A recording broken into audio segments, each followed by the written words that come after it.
How does that translate to shooting a flying object out of the sky? It's like saying I'm the best long range elk shooter and I can shoot out to, 1,500 yards and kill an elk. Does that mean that you're going to be the best duck hunter, the best Yeah, grouse hunter? probably not. That's right. That's it. They're two totally different skills, two Yeah. different trades. And so there's some misconceptions, I believe, about what skill, how we need to do it. So I'm a proponent of that. But to your point of what you just illustrated with an AK, if an AK can shoot it down, that dude's skill, right? He's been doing it, right? And I Yeah. see a lot of times we just go out and say, well, it's a shotgun. If we just point and shoot, we'll knock it down.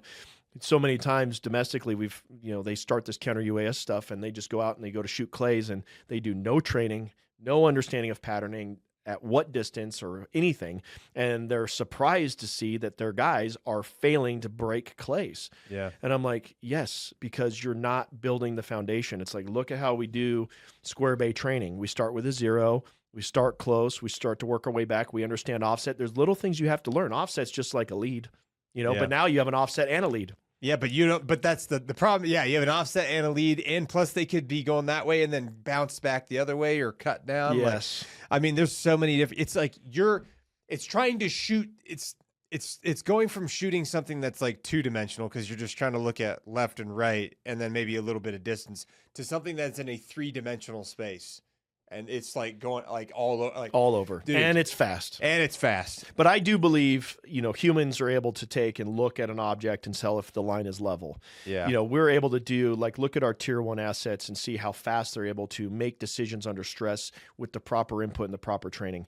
I mean, you look at like Keg and Delta and those guys, when they're running those drills and you see them jump off a little bird and they take off sprinting, they go into that room, they start clearing that, and you're looking at that and you're going, holy cow, how are they processing that guy's not a threat and that guy is a threat?